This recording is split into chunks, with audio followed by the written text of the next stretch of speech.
This is a Frontline Club event recorded on 5th of May 2020.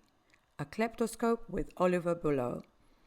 With Catherine Belton, Joshua Yaffa, Sean Walker. Hello and welcome to Kleptoscope Online, Zoomerscope via the Frontline Club. Some of you will have attended a Kleptoscope event before. These are Frontline Club events, normally, always previously hosted in the Frontline Club in Paddington in London, but obviously for reasons which are boringly obvious, we are now online, and it's really good to be here, to be able to continue these events, even in this different format. I'm going to try and keep the tone the same as normal, geeky, informed, depending on how you look at it, despite the changed circumstances. I'm sorry we're not all in the same room with a glass of wine or a bottle of beer, but there are advantages to the changed circumstances, one of which is the fact that we've been able to gather this extraordinary collection of guests, all current or former Russia correspondents. They are coming from Clapham, South London, Catherine Belton, author of Putin's People, which is this week a Sunday Times bestseller here in the UK and is extremely good. You got a copy? I might do. Here's one I prepared earlier. There it is, Putin's People. Everyone should buy it. Highly recommended. A former correspondent for Moscow Times and the FT and now at Reuters. Which is a very good place to work. And then also below Catherine on my screen, not sure where he'll be on yours, is Sean Walker, coming live from Budapest, former Guardian correspondent in Moscow, and the author of The Long Hangover, Putin's New Russia and the Ghost of the Past. You don't have to wave at Sean if you don't want to. Famously once went to a party dressed as Dill.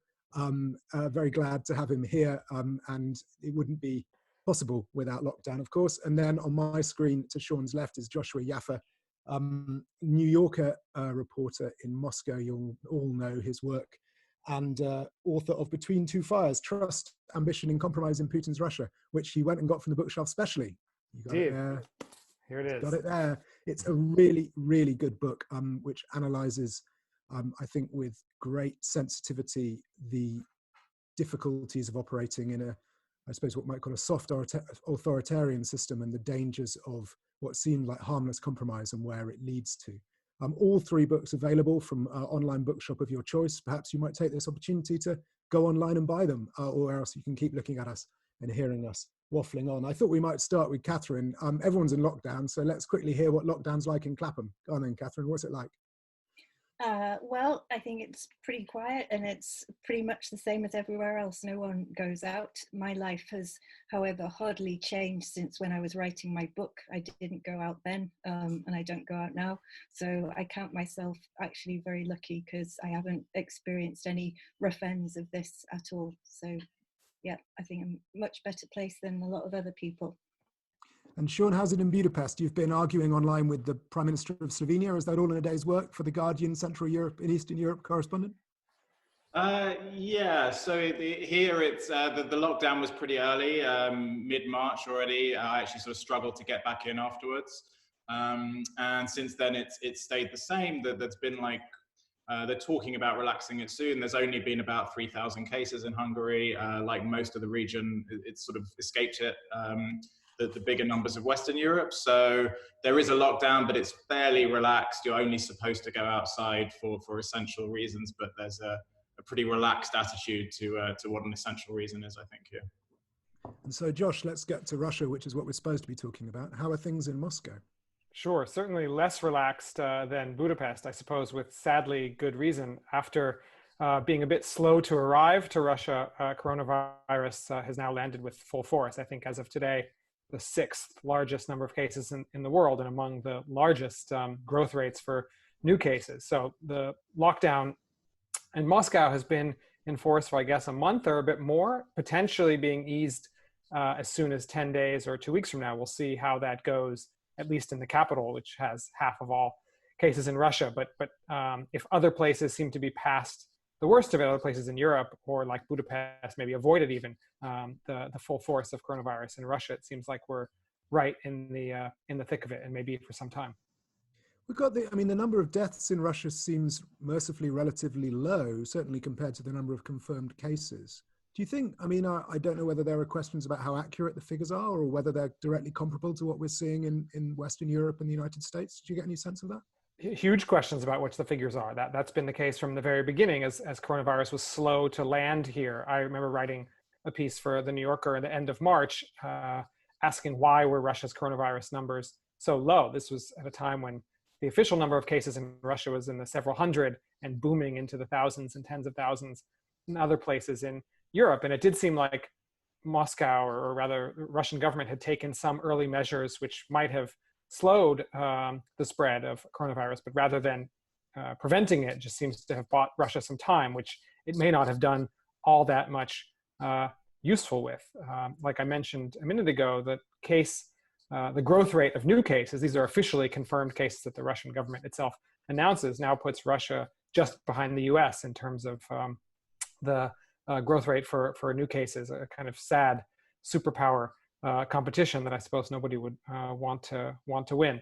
There was an interesting piece by Sean's colleague at The Guardian, Andrew Roth, out of Moscow today, looking at the deaths of medical workers in Russia. And I think it's numbers like that of more kind of digestible groups, numbers that you can wrap your head around or at least have some insight to, as opposed to say, what the real number of people infected with coronavirus is in Russia. I think that's an impossible number to know. I don't even think the Kremlin has a good sense of that. It's not just that they're hiding it. I think that that's just a number that's not accessible due to the geography of Russia and the lack of testing resources and so on. But the piece that Andrew Roth wrote today noted that there's been about 100 pretty much confirmed deaths of doctors and other medical workers from coronavirus. And that's much lower than other countries, than the UK, than Italy per capita. If you look at 100 doctors who've died, that suggests an overall death rate not of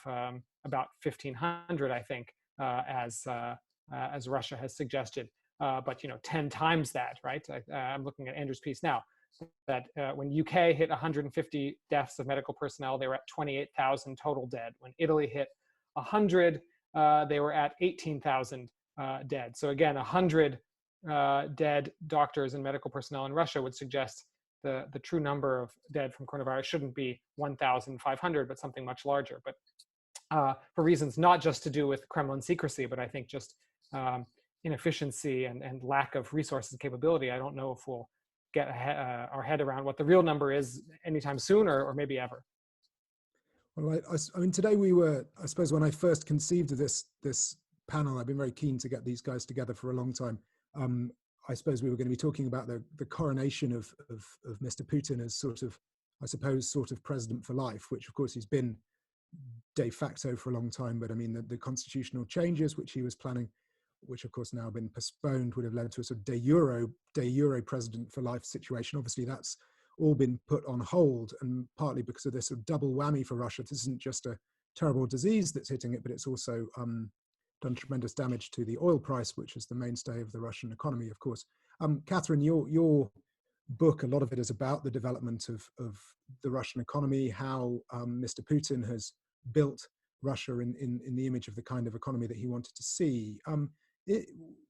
Why has Russia become so dependent on the oil price? Do you think that's his fault? And is this going to be an opportunity for that to change, do you think? I think Russia historically has always been dependent on the oil price because it's such an energy-rich economy. So that's not really his fault per se. I mean, a lot of if he'd wanted to build a strong competitive economy, then yes, there probably would be a much more diverse economy by now. But he hasn't, because obviously he sees Russian power probably rightly in its oil and gas reserves, and obviously so Russia is very dependent on its oil and gas revenues. The budget, I think, counts on oil and gas for 40% of its revenues. So the country is going to be struggling under the current conditions. I think they need sort of a $42 oil price for the budget to break even. The oil price is currently less than half that. So they have built up a war chest of reserves over the years, because oil prices for most of Putin's presidency have been incredibly high compared to when Yeltsin was in power. So they've been able to build up some 500 billion or so of hard currency reserves. They have a rainy day fund precisely to deal with such crises, which is about $165 billion. But because the oil price is now so low, they're going to be sort of probably spending maybe half of that by the end of the year. Some economists have even said it might be gone in 2 or 3 quarters. And really that's why, sort of compared to other countries, Russia seems to be kind of just trying to sit it out rather than handing out cash to workers that are kind of facing great hardship when the economy is closed down. The Russian government isn't handing out cash to companies to pay its workers like governments in the West. Instead, they're leaving the employers to sort of carry the costs, or these companies are just kind of closing down or going bankrupt. So probably at the end of this, we'll end up with a Russian economy that's even more dependent on oil and gas, because they'll be the only companies left standing. And it's another unfortunate kind of legacy of the Soviet era, and also this sort of KGB mindset that Putin has, where they don't really respect small businesses. They're kind of, they're just sort of, they're the bakers, they're their hairdressers, restaurant owners. They don't really actually care what happens to them. And I think what we're seeing in the way sort of Putin is handling the crisis, i.e. kind of trying to conserve as much of the hard currency reserves as he can, rather than handing them out to sort of help the people. I think they just see small businesses as collateral damage. The main thing is to sort of weather the storm and still come out with some money at the end of it. I should say, if anyone has a question, the Q&A function is at the bottom of your screen. Feel free to type them in. I should be able to see them and answer them. And if you feel like saying something, please put your hand up. And who knows, we hopefully will have time to get some extra voices in before the end. Sean, you're in Budapest. You wrote a piece today contrasting Eastern Europe's approach to the coronavirus with Western Europe's approach. How do you think the Russian approach compares with that of the other, I mean, it seems a bit harsh to call them other authoritarian governments in Eastern Europe, but the other sort of, I don't know, the sort of Orban-esque systems in Eastern Europe which are a bit more authoritarian than Western Europe, if not quite, the full ex-Soviet model? Yeah, I mean, what's interesting is that actually when you look at this kind of West v East comparison, I mean, if you take Russia, Ukraine, Belarus out of it, but Central and Eastern Europe, countries that are in the EU versus Western Europe, it's not really a matter of authoritarian or not. I mean, the more authoritarian countries like Hungary and the less authoritarian countries like Slovakia, Czech Republic, they all implemented this really early lockdown. And there are all kinds of different reasons for why we might see this really quite dramatic difference. Every Western European country significantly worse numbers and deaths than every Central and Eastern European country. But it seems like the main reason was these early lockdowns. I think in a lot of countries, one of the reasons for that was that the healthcare systems are in such bad state. So governments looked at the healthcare system, they saw what was happening in Italy. They thought, there's no way we can handle even 20% of this. It's going to be a disaster. So you sort of had this paradoxical situation where even though they might be financially poorer and more fragile, they closed down quicker because they were more worried, whereas somewhere like the UK sort of thought it had the luxury of time and to make these decisions. And so when you come to Russia, you've got this sort of weird and perhaps like quite worrying situation where, so in the rest of Europe, you've got rich countries that are doing really quite badly and less wealthy countries that locked down earlier and have done a lot better. In Russia, you've got a country that does have, a pretty underfunded, certainly in the regions, kind of not a great healthcare system, but they didn't lock down.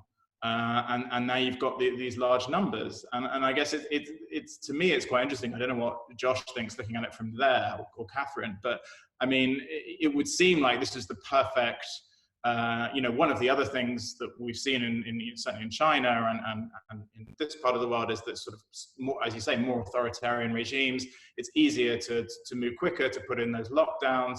There's less questioning of it. There's less public resistance. There's less of the sort of, even in America now, these people saying this is a hoax and we should go out and go about our days. So you'd think in Russia, closing the borders, enforcing a lockdown, keeping an eye on citizens is sort of something that the authorities have had a lot of practice for over the years. And yet they just kind of carried on as if there was no problem for like a good couple of weeks, which maybe is going to make all the difference. Actually, one thing that was supposed to be happening quite soon, of course, in 4 days, was the big Victory Day celebration. It's a big anniversary this year, obviously, where it's 3/4 of a century. You can tell how serious this is with the fact that the Kremlin has had to cancel that. Josh, just wondering, considering how important these sort of public displays of sort of choreograph might have been increasingly important in the last few years, is Putin going to pay a price for the fact that he's having to cancel the sort of Victory Day parties? It sort of does sort of strip a key propaganda opportunity away from him. I'm not so sure that people will hold that against him, the lack of a Victory Day parade on Red Square this year. Given the circumstances, I think holding it would look far more provocative and I think concerning for a lot of Russian citizens, and not just sort of Moscow liberals, than not holding it. But in answering your question and also following up on what Sean said, I think one thing I've observed and confirmed in some conversations with sort of Kremlin watchers and people who follow the comings and goings of the Putin court more closely than I do, and maybe Catherine has something to add here too, is that it took Putin indeed a long while, at least in relative kind of coronavirus terms, where 2 or 3 weeks can make all the difference in the world, to understand that this was serious and worth his attention. And this is one of the dangers of being in power for 20 years, is that he begins to see himself as this kind of historic, even messianic figure, and his role is to sort of steer the Russian nation in these big questions and in these kind of tectonic ways in terms of restoring its power and greatness on the world stage, negotiating deals with OPEC, holding his own with Trump, reestablishing a foothold in Europe. Those are the kind of big questions of nationhood and geopolitics that occupy his time and interest and energy. And for a long time, it seemed like coronavirus was a kind of technical matter that didn't necessarily rise to his station. It wasn't on his level. And so we saw him and still see him delegate to people like Mishustin, the new prime minister, who in fact himself caught coronavirus and has been at hospital for the past week and is no longer at least acting prime minister. And where I live, the mayor of Moscow, Sergei Sobyanin, who's really emerged as one of the more forceful figures and kind of bureaucratic operators in dealing with coronavirus and response to it. And Moscow has some of the most stringent and most articulated measures. And I think there's been nationally a lack of clear rhetoric. There's been a lack of someone, naturally this person would be Putin, given the position he occupies in the country and society, who would address the nation and lay out the kind of historic danger that the country faces and the reason for the measures that are being taken. And that hasn't really happened. There's been a sort of a muddle instead of a clear strategy. Putin announced these extended or now kind of perpetually renewed non-working days, hasn't actually gone for a state of emergency, which to Catherine's point would actually require him to pay all sorts of compensation that he doesn't seem to want to pay. So he's gone for this kind of muddled through middle path, but I think that's left Russia a bit rudderless, or at least relatively leaderless, in a time of this great crisis. And that may be something that Putin pays for politically in terms of his rating and his ability to extend his rule through whatever means he so chooses, whether it's this constitutional referendum or some other form. He may pay a political cost for being absent, or at least relatively absent, at a time of crisis, simply because he didn't see this crisis as the sort of thing that is of his station or his level. What do you think about that, Catherine? It seems weird he's gone to all this trouble over the decades to build this authoritarian system, and then when the time came, he didn't use his authority. I think that's the great problem with his rule and his leadership. He doesn't know how to lead in a crisis. And in fact, we've sort of seen time and again, sort of when the Kursk submarine sank during the hostage taking of the Dubrovka theatre and in the Beslan school siege, these horrible terrorist attacks. And actually, sort of during the worst crises of his rule, Putin has mainly sort of disappeared. He's been absent for a few days. He doesn't like leading in a crisis, and he's somebody who always relies on other people, perhaps the KGB people around him, to sort of help kind of him decide what's important. He tends to kind of weigh sort of clans against each other. He never takes the lead himself. He always takes the side who is the strongest. And I think here, precisely as Josh said, like this doesn't sort of really fit into his vision of himself as a leader playing geopolitical power games. You know, I think he doesn't know, he realizes the country's health system is weak. He's not good at sort of dealing with economic issues. Essentially, they don't know how to lead in this crisis. And I actually spoke with one of his sort of former allies or current allies this morning, and it seems to me that they very much kind of have this sort of put your head in the sand kind of tactic, and really what they're, because I think they've been in power for so long now, they still believe that they're invincible and that they can ride this out. They have the reserves. They might, if they don't have to make handouts to the population, they have enough to keep the biggest companies afloat. That's all they care about. If a couple of million people become unemployed, they don't really care. They don't think there will be protests because there can't be protests in conditions of quarantine. People will be too scared to come out and challenge them. And really what they're looking at is what the crisis is doing to the rest of the world, like in the EU and America, and they're sitting there and chuckling to themselves, thinking it's much worse in the Western world. One of these sort of ex-KGB allies said to me this morning, he said, look at EU unity, look at the transatlantic alliance, it's not there. The EU is crumbling, you know, it's every nation for itself. There isn't a coordinated response in the EU. So rather than sort of trying to focus on its own kind of the needs of its own country, it's a very typical response of Putin's leadership. They prefer to see chaos in the rest of the world and perhaps help stoke it a bit rather than deal with their own issues in their own country. And I think they just think they can ride it out. And it's a tremendous gamble, because I think Joshua is right. I think it will backfire in the end. And we're going to come on to foreign policy in a minute. There's an interesting question from Edward Baumgartner in the Q&A about regional governors. It's interesting you mentioned the Beslan crisis.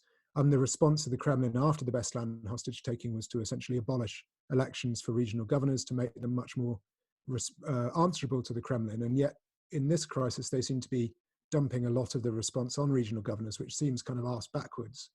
Well, it's a different issue. So now, because, you know, essentially being the leader at a moment like this, when nothing is under your control, you can't control the coronavirus. Nobody can. It's as the Russians like to say, it's force majeure. So whoever's the leader at the moment, whoever's seen to be the leader, it's a poison chalice. So it's kind of like a pass the parcel, and Putin wants to be in the background so that he has someone else to blame when everything goes wrong, as no doubt it will do. Whereas, say, in Beslan, I mean, essentially, obviously, the Kremlin used that horrific terrorist attack as an excuse to rein in some of the freedoms that the governors had. They presented the hostage crisis as a result, essentially, of foreign meddling within Russia. They presented it as sort of foreign powers still trying to sort of stoke kind of unrest and kind of trying to push for the collapse of Russia itself. And they kind of used as an excuse to remove the freedoms of governors, so that they claimed that sort of governors could buy elections and so on, and therefore they shouldn't be elected anymore but appointed by the Kremlin, essentially. So it's completely sort of different type of issue here. And here it actually makes sense if you think like Putin does, mostly in terms of short-term issues. It makes sense for him to sort of sit back and try and blame other people. No one wants to be the leader in this when everyone is dying and there's nothing they can do. Josh, you wrote a piece last week, was it, or early this week, about the specific problem of the migrant workers going to work in the oil fields, and which seem to be playing sort of a slightly equivalent role in the spread of the virus in Russia as the big sort of slaughterhouses have been in the United States, in terms of a sort of focus for spreading the disease and concentrating the disease. Can you talk a bit about what you were writing, just in case? Oh, we've lost Josh. Has he gone? Josh has been cut off. I hope he hasn't been cut off. Anyway, well, hopefully Josh will be back. In the meantime, Sean, we're coming on to foreign policy. At times of crisis in the past, of economic crisis, Mr. Putin has quite enjoyed intervening in a foreign country in order to raise a bit of patriotic enthusiasm at home. A lot of your book, The Long Hangover, available in all good bookshops, is about the aftermath of the problems in Ukraine.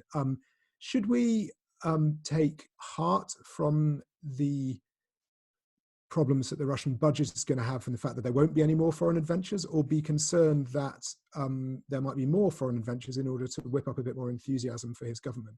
What do you think? I mean, I think there's going to be, you know, it's obviously, it's all speculation, but on the one hand, I think what Catherine mentioned, you know, about the way this is, so, you know, Putin obviously doesn't operate in a vacuum. So, you know, the way that pretty much every country across the world is going to be dealing with the fallout of coronavirus at the same time as Russia is, and also dependent on who wins the US election in November. But I think it's a sort of reasonable bet that there's going to be less appetite for, you know, aggressive sanctions against Russia, for pushing for that sort of, those sort of punitive measures. Already that sort of, we saw that kind of unified front in Europe fading a bit, and I think, you know, there's going to be a lot more voices saying this is not the time to be sort of looking for divisions. We have to work with Russia. So on the one hand, that might give Putin more leeway.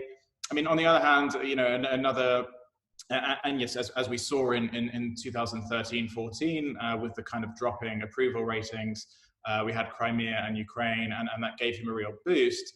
But, you know, he's played that card. I don't think there's another Crimea in his hand. You know, there's nothing else that's even comparable that would be, you know, even theoretically doable in terms of the sort of way it would play into the narratives that he's built up for sort of modern Russia. I don't think kind of going into the Baltics or taking northern Kazakhstan is going to have that same kind of effect that Crimea did.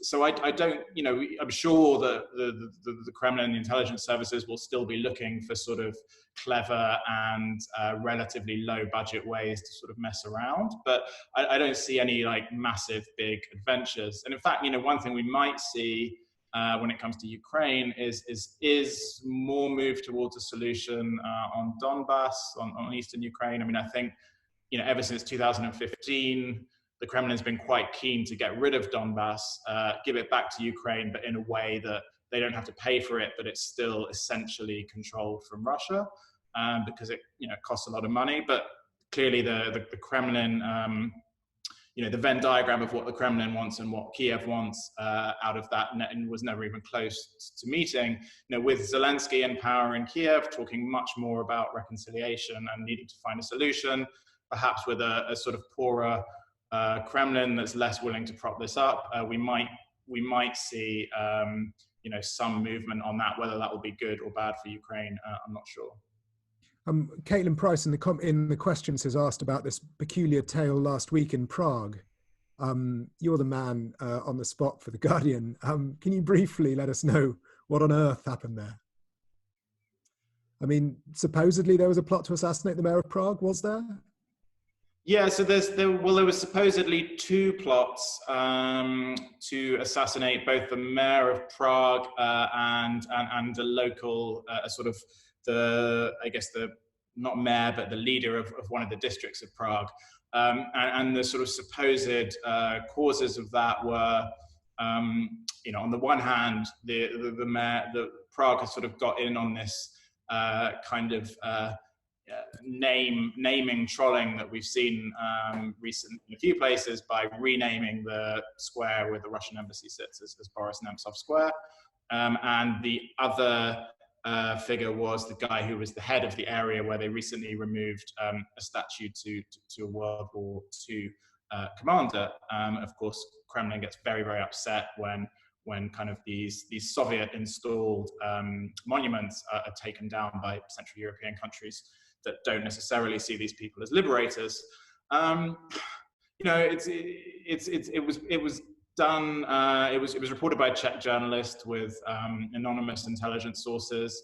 My take on it, I mean, it's not completely beyond the realms of possibility. I mean, we know what a sensitive issue World War II is, both genuinely and for propaganda purposes. It's what they're sort of basing their whole idea of modern Russia on. So to see this kind of thing happening is something they've been complaining about a lot. We know that they're willing to sort of take action to kind of take people out abroad, but it would be a kind of enormous escalation.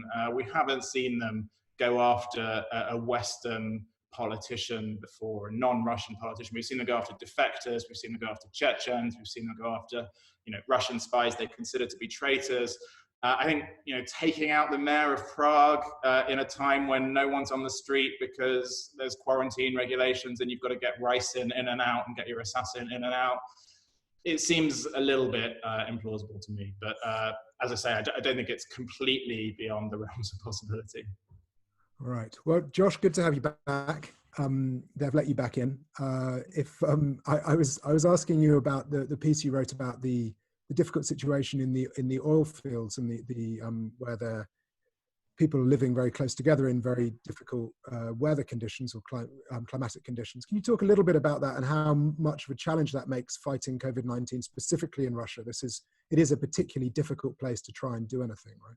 Sure. I mean, on the one hand, at the beginning of this, there was some talk that perhaps Russia's far-flung geography might be the thing that, if not saved Russia, at least slowed the advance of the virus around the country. And that indeed may have been the case. It's why the virus for a long while was really centered in Moscow and a handful of other cities. But the nature of these oil and gas outposts, and I'm sure Catherine knows a lot about this too, is that they're staffed or manned by shift laborers who come through traditionally for 1 month shift, sometimes a bit longer, from all over the country. In fact, not just all over Russia, but you have many from the Central Asian republics, Turkey, China. So just like you see in some kind of industrial facilities in the US, I was just listening to a podcast about meatpacking plants in the Midwest in the US. Anytime you have a bunch of laborers working in very close quarters, and it's not really possible to socially distance given the nature of the work,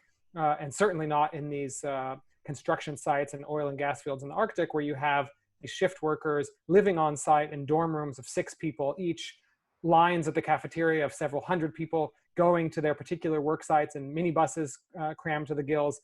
All of that just is sort of inevitable and part and parcel of the work in these places. And again, you're having people who are flying in from all over the country, and then after their shift is over, flying back out all over the country and all around the world, really. So they become these kind of terrible and dangerous petri dishes for spreading virus. And that appears to be the case, or that it is the case, in a number of these locations that I wrote about and have been following. One in the Murmansk region, the site of a natural gas construction facility in a village called Belokamenka, the Chayanda gas field that feeds the Power of Siberia pipeline that's in Yakutia, the Yamal LNG field in a town called Sabeta on the Arctic Ocean, the outpost of another kind of signal project of the Kremlin's, the Yamal LNG gas field that sends LNG out by ship across the Arctic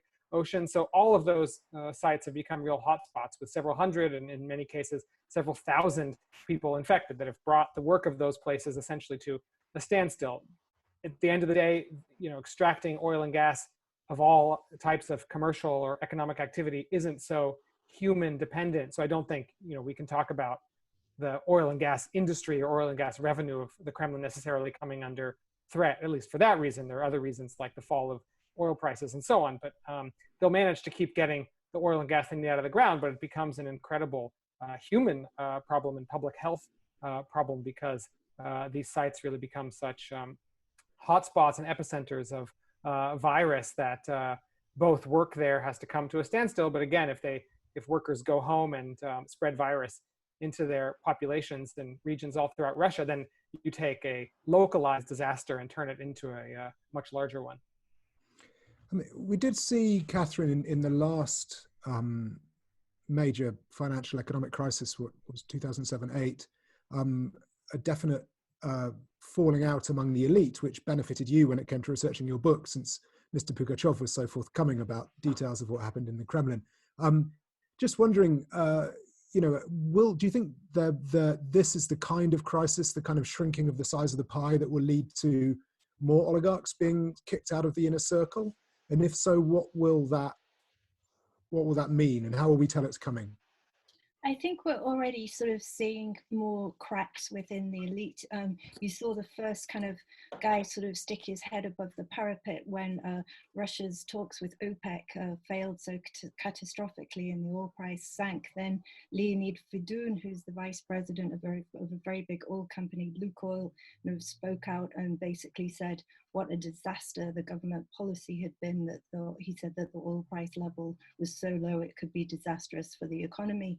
And really, we hadn't heard someone of that high level speaking publicly to criticize for quite a long time. And he did make these very public comments. And then also a couple of weeks ago, we saw kind of another kind of oligarch supposedly close to the Kremlin.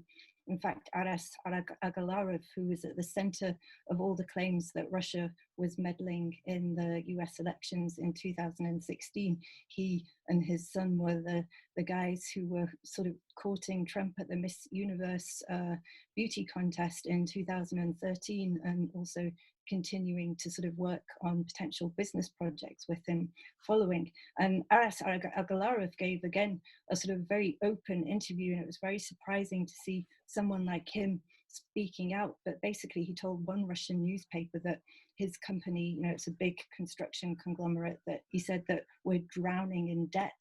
We have thousands of workers and we can't pay them. And he didn't say directly sort of government do something, but he was very much pointing to a lack of action from the government when he spoke. And so all these are kind of already signs that we're seeing that within the elite, people are worried that the government doesn't have an adequate response. It doesn't know how to deal with it.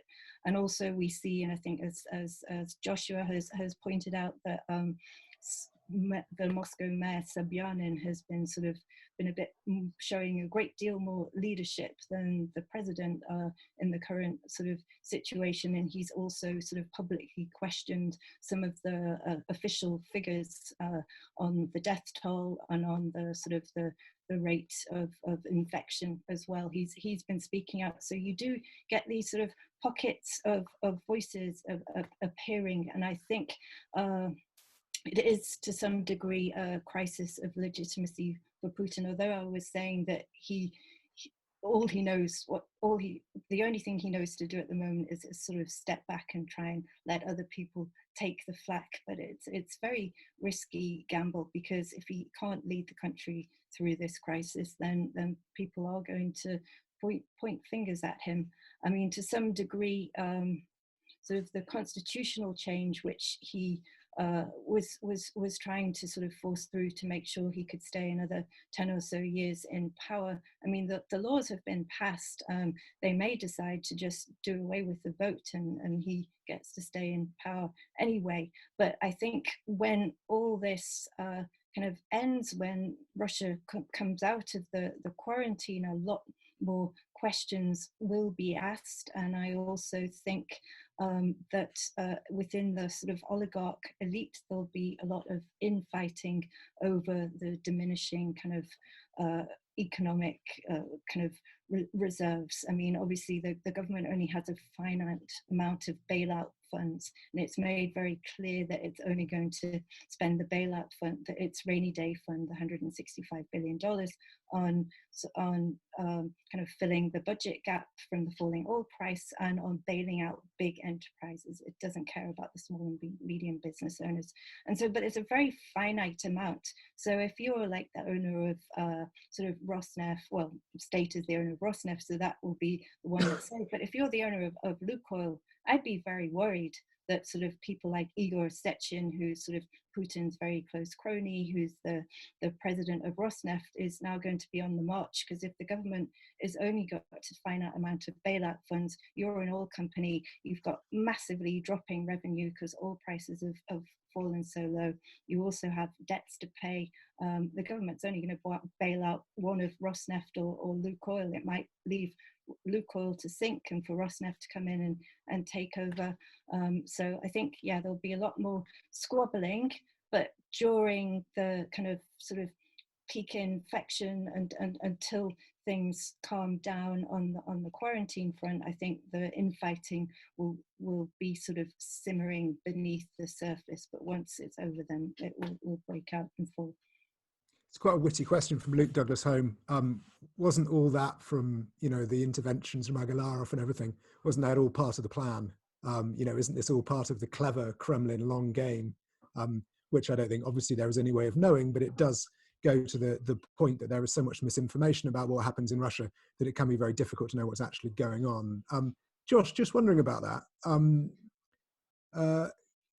The fact that the Russian media has been so sort of manipulative about the truth for quite a long time, do you think that might mean that the people watching the news might be struggling to know what to believe, and that might make it harder to control the outbreak? I don't know if there's any sense of that. I mean, it seems that they haven't won themselves much trust, and that's been a big problem in the United States as well. Sure. And like I said a minute ago, there hasn't been much messaging from Putin or other top officials about the gravity of this crisis. You certainly don't see Putin, and this maybe isn't a fair contest because most world leaders aren't someone like Angela Merkel with a scientific background and a very kind of clear German way of speaking. But, these press conferences where she lays out the scientific figures and explains this is why the quarantine is going on, for this amount of time. And here are the models that predict these deaths if we, come out of quarantine on this day or that day, right? You don't really see Putin or anyone else kind of leveling with the Russian people and explaining in a forthright way, here's why the situation is so grave and here's why it is we're doing what we're doing. Instead, you get this sort of muddled approach of the working holidays, but what is that really? Quarantine without actually explaining how exactly that, should affect the public health or epidemiological situation. So there just isn't a lot of buy-in as a result, I think, from the public at large, because they don't really understand what's being asked of them.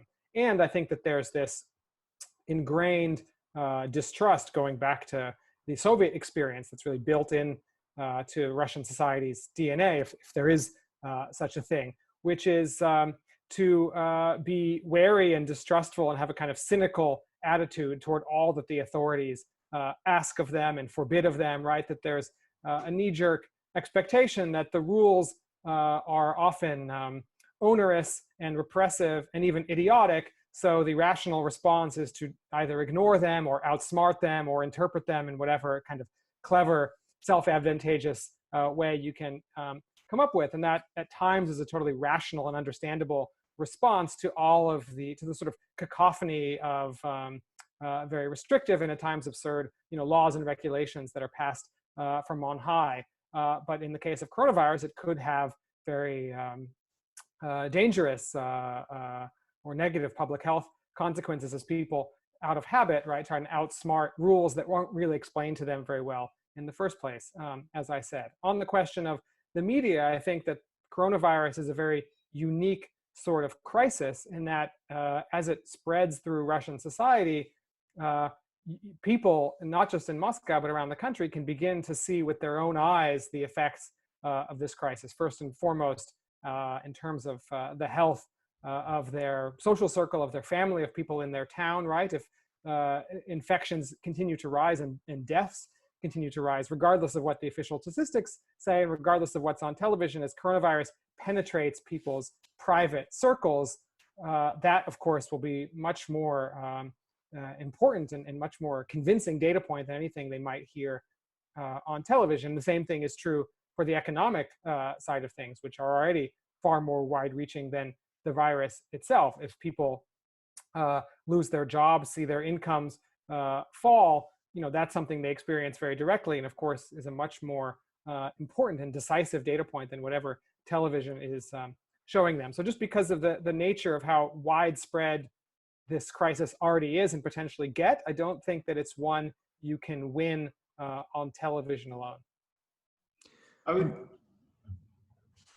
was just going to say, I think another way that it's unique, something I was hearing Ivan Krastev saying to me a couple of weeks ago, which I think is really interesting, that like, unlike any other crisis, that we can remember, this is something that is hitting, every country or most countries in the world at the same time. So there's a very clear way that citizens can look at and judge and compare the responses of their leaders to what's happened. That might not be happening now, and even in Britain with a relatively healthy democratic press, a lot of people seem to be fine for the government to be saying, we're doing fantastically well when we've got the worst figures in Europe. So clearly there's scope to massage the statistics and the truth of what's going on.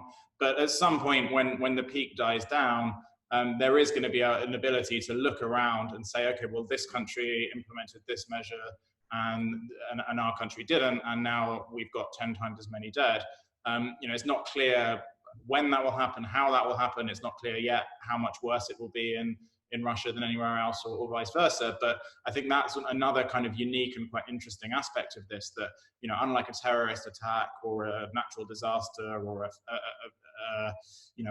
banking crisis in one country, there's sort of exactly the same thing happening everywhere at the same time, and there's that much more direct comparison that can be made. I noticed that Vajra Baridze has got a hand up from Georgia, and I wondered if we might can we bring Vajra in? Is Vajra still there? If I unmute, it'd be interesting partly to hear how things are in Georgia, but also you had a question about the nature of the Russian government's financial support for business, which I thought might be quite interesting to hear rather than for me to read out. Are you there? Muted. Unmute you. No, she might have gone. That would be unfortunate. Well, I suppose I could always read it out. I'm going to read the question out. It's for Catherine about the nature of support. The conflict between providing support to the not providing support to the middle class and also hoping to get sort of broad-based political support. If you're not going to provide support for most people's ordinary jobs and people's ordinary businesses, won't that be, there seems to be a conflict there between maintaining any kind of political support for the rest of the year. Do you have a feeling about that? Yes, I agree. Obviously, it's a great gamble, but I guess, again, it goes to this question of only having a finite amount of reserves. There are only so many companies that you can bail out, and I think the government has said it's going to spend 27 billion of the 165 billion rainy day fund just covering up the gap in the budget. It has to pay pensioners, it has to pay state workers, teachers, and so on. And then the rest of the money will essentially be sort of going towards sort of helping the big state companies, the big enterprises sort of pay off debts and so on. And I think that they're sort of just still gambling on this kind of herd mentality, and the fact that there is no real opposition still in Russia. Obviously Alexei Navalny is a great opposition figure. He's able to draw kind of quite big crowds, but he's not but without kind of any access to television, without access to kind of any real independent media that's sort of available on a federal level, then it's very difficult to sort of drum up support. And I think that also kind of it's a very risky gamble, and that's kind of counting as well on sort of the quarantine measures, ensuring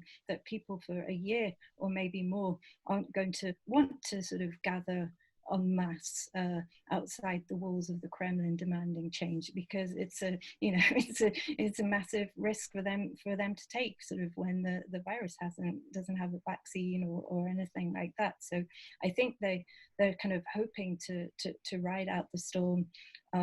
It just, yeah, it seems very short-sighted to me. I agree. Already Putin's sort of ratings are dropping. In March, I think his popularity level was at 63%, which is the lowest since November 2013, which is when he was cooking up plans to, well, perhaps not immediately, but it was shortly before he annexed Crimea and began the whole Ukrainian adventure, which of course sort of caused a great surge in patriotism and belief in Putin as this sort of leader of the nation.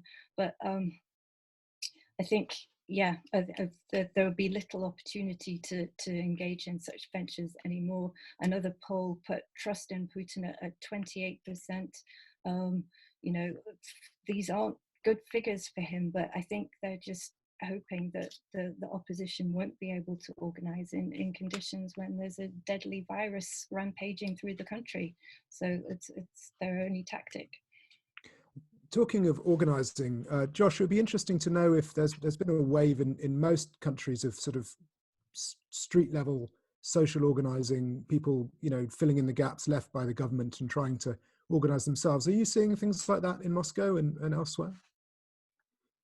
I mean, as Catherine said in a few of her answers, not really, I think, first and foremost, because there's nothing worse for grassroots street level organizing than a pandemic. I didn't mean sort of political organizing. I suppose I meant, you know, bringing food and stuff. Oh, right. Well, I guess even that too, right? You see a bit of that, maybe not as much as I've seen from afar in UK and US and elsewhere. I mean, you know, there's a sign up in the entryway of our apartment building, you know, inviting those residents who are elderly or otherwise, you know, unable or disinclined to go to the store, if people in our entryway are willing to bring them food from the shops, as we sometimes do. So you see some initiatives like that, and there's certainly been some quite successful initiatives to either collect money to buy personal protective equipment for doctors and other medical workers, or for people just to donate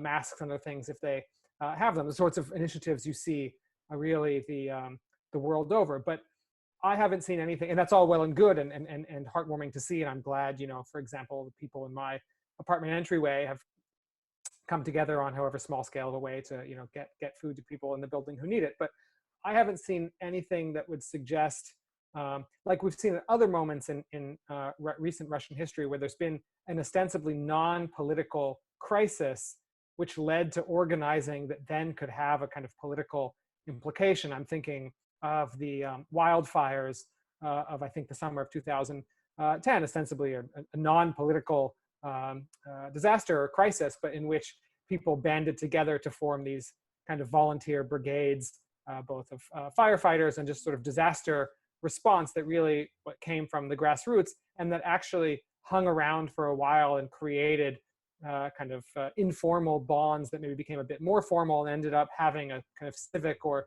political resonance. I'm not necessarily sure if the kinds of things I'm seeing in Moscow in response to the virus will end up having that same sort of political resonance. But then again, as we've been talking about throughout, everything potentially has a political resonance, right? If people emerge from this and decide that the Russian government and Putin most of all was absent during this crisis, but, you know, their friends and neighbors were there and they came to rely on each other, that could instill a kind of habit of mind and action that down the road could have political effect. Just briefly, so there's a question on the side from Domitius Agramoso from King's College about the three doctors who supposedly fell from their windows. I mean, there's been a lot of stuff about this on Twitter and so on. Do you have a sense about the truth about that issue? No, I've been looking into it a bit, as I'm sure lots of my colleagues in Moscow, and Russian journalists first and foremost, regardless of the Western ones. I can't really say anything one way or another. Certainly, 3 doctors falling out of windows is a bit curious and worrying, regardless of actually the circumstances, right? Whether they were suicides or something more nefarious. Unfortunately, suicides of medical personnel is something that's become a somewhat common, or at least not totally rare occurrence in the age of coronavirus in the UK and the US, especially. At least those are the places I know the most or have followed the most. You've seen no small number of quite tragic suicides of doctors and nurses and other people who've been treating coronavirus patients. So it's impossible really to say more. I know that myself and other journalists are going to be turning our repertorial kind of firepower to the extent we have it and can wield it to those stories, but it's hard to say really without engaging in wild speculation. It's a really interesting point I wanted to come on to, actually. A lot of journalists obviously watching this. Sean, let's start with you. How is it reporting on this crisis? I mean, I'm personally finding it really hard, but that's mainly because I live on a hill outside Hay-on-Wye and spending most of my time being a primary school teacher. Sean, how are you finding reporting on this from Hungary? I mean, are you finding it okay? Is it possible to get work done? I mean, is it possible to uncover what's actually happening without being able to go places and meet people? Yeah, I mean, there was sort of, there are days which don't necessarily feel that different to days that you would have in pre-coronavirus times where you're writing. I mean, I've always worked from home. You do a lot of reporting on the phone. Now I kind of cover a lot of countries. I mean, usually I try to travel, but sometimes I'll report something from, my office by making 10 phone calls to sort of Poland or wherever. But clearly, when that's all you're doing, and you're not able to go out and really sort of talk to people, see what's happening, it's a very different kind of job. And especially, I maybe only spend about a quarter of the time writing about Hungary, but I mean, here, even more so than Russia, I think there is a difficulty with kind of accessing official information, kind of emailing ministry and expecting them to tell you what's going on. So without really being able to kind of get out and see stuff. And I think as the weeks go on, probably, the kind of risk stroke equation level of what is essential reporting and when actually, okay, the numbers are lower, is it okay now to actually go to this village and talk to people if you wear a mask? Even then, do you have to stand 2 meters away from them wearing a mask? It's harder to kind of build up a rapport with someone if you're doing that. So yeah, of course, I don't think it makes reporting impossible, but it definitely makes it worse and more difficult, I think. And Catherine, what about you? Obviously, a lot of the work you do requires quite careful cultivation of sources. Wondering, is that possible you've got an excellent book collection, but I don't know if that's a substitute for talking to, the people you normally talk to. No, it's certainly not. And I'm afraid the book collection is a remnant of reading for my own books. So it hasn't moved for quite some time. But yeah, I'm finding it actually really difficult because obviously I depend on meeting people to talk about things that are quite sensitive normally. So I've just started working as an investigative reporter with Reuters. There are all kinds of stories I'd like to delve into, but I'm sort of relying on sort of sources that I know already who are willing to talk or bold enough to talk, and kind of perhaps take greater risks. But obviously, most of these conversations take place on encrypted phones. But yeah, it's much tougher to do anything under these conditions. Okay, well, look, we've almost been talking for an hour and I don't want to bore everyone for too long, but I'm going to make everyone make predictions now because it's funny. Josh, if you had to go out on a limb and say, where do you think this is going to leave Putin in about a year's time? What do you think? Do you think that he will find a way, as he has done up to now in most crises, to turn this to his advantage? Or could this be the big one that finally causes him genuine problems? I mean, the interesting or sensational answer, right, is that this could spell the end of Putin or Putinism as we know it, and it may well do, right? That there's there's no lack of information or data points to suggest that's possible. But at the same time, he's managed to survive so many of these other crises. You know, how many times it's a kind of parlor joke that doesn't reflect so well, I think, on us journalists who cover Russia. You know, how many sort of "Whither Putin?" articles have we written that I sort of refuse to write another one. I'll probably miss the collapse I will definitely miss the collapse of Putin, because I will sort of refuse to write that article until the moment has already passed. So my prediction, wary of having my prediction kind of be proved wrong yet again and predicting his demise, I'll miss the demise when and if that ever happens. I mean, I'm reminded here, I don't know how much you and my other panelists think in this case, the sort of late Soviet analogy is correct, but you know, everyone seemed to understand how the Soviet edifice was weakening under Gorbachev, economically, politically, socially, how everything was becoming a bit wobbly. Yet at the same time, it seemed like the Soviet Union would continue on for another lifetime, for another eternity. And then it collapsed in a flash that no one really saw coming. Even everyone somehow saw the slow motion collapse coming, but no one really saw the ultimate final collapse coming. And I don't know if that's the right metaphor or comparison for Putin's Russia or not, but you know, I'd be very hesitant to predict its demise, even though its demise could happen tomorrow and I'd somehow still not be totally shocked. And I don't know, you know, what that leaves me in terms of analysis, or if I've even made a prediction of any specificity according to your demand, but there you have it. I'm not sure it's down quite with a super forecasting specificity, but we'll take it. Catherine, do you think that this dissension in the elite is real? Is it something that could presage, you know, problems? And if so, what kind of problems? I think it's real, but it's also contained. I mean, I think people every now and then will speak out in frustration. But I also think sort of in the current conditions of the coronavirus, I don't think anyone would really want to take anything to such a level that they would kind of plot to topple Putin.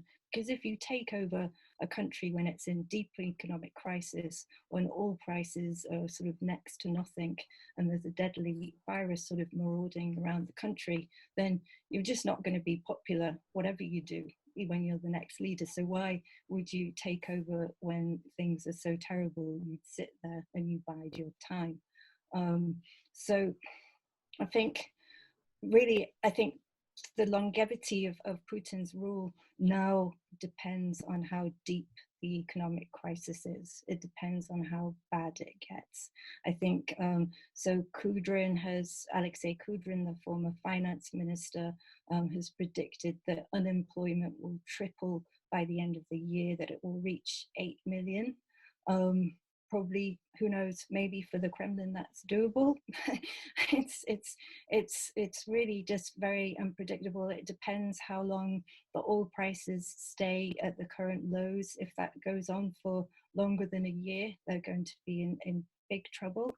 And it depends on sort of if wave after wave of enterprises go out of business, and if the government ends up being in a position where sort of say next year it has run out of cash and they can't bail out the big state enterprises or any of the other big businesses, and there is unemployment and a lot of it, then yeah, I think one senior businessman has told me that the population, if that's the case, they'll be on the brink, and we could see a similar scenario of the late 80s. But again, what's the final spark that sort of pushes people over the edge? And will there ever be a leader when there's sort of total government control of the media? Okay, so we have the internet, but you know, we just don't.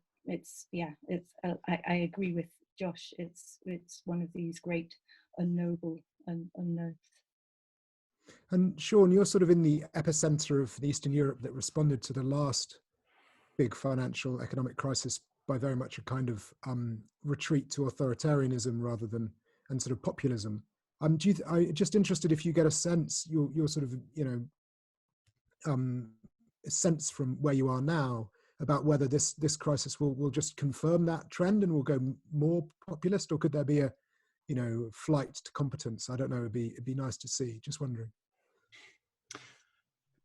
Yeah, tricky question. I mean, I guess for at least looking at it from this point, what it kind of what I see is there are different kinds of populists. Obviously, there are the kind of competent, politically very shrewd populists, and there are sort of narcissistic, problematic, kind of in other ways populists. And I'm just thinking of the two obvious ones that come to mind are Orban as the politically shrewd one, and Bolsonaro in Brazil as the sort of guy who seems to be kind of falling off the rails from this crisis, losing his cabinet, his country's support. Maybe Trump a little bit behind him. If you look at what's happened here, at least so far, what Orban's done has been pretty ruthlessly clever. I mean, the way it was talked about as a power grab, I mean, it sort of was, but at the same time, he already had the power already. What he did was, offer something that the opposition here could never support. So they basically said, we'll agree to everything as long as you put a time limit on it. He said, I won't do that. So they voted against it. So then he's able to say, okay, the opposition is in league with the virus. I'm the one fighting the virus. Pretty clever. And, in some ways for a populist politician, virus is a great enemy. It's 5 years since the migration crisis. We've been banging on and on and on about the threat from migrants, and that was beginning to get really stale. And now suddenly we've got this deadly, invisible kind of threat that is real and that could be used in all sorts of ways. So I guess, I mean, it's too early to say, obviously, but I guess it's going to come down to just how clever and politically astute are the populists and authoritarians to be able to kind of harness the threat and overcome the obvious health and economic consequences. Thank you. It's a very good point to end on. Thank you, Sean. Thank you, Catherine. Thank you, Joshua. 3 excellent reporters, or authors of 3 excellent books, available all from your favorite online bookstore and favorite real life bookstore when real life resumes. Thanks everyone for listening and watching. And please keep your eye on the Frontline Club website, where there are lots of other fantastic events coming up, and we'll have another Kleptoscope before too long as well. So thank you, goodbye, and see you all soon.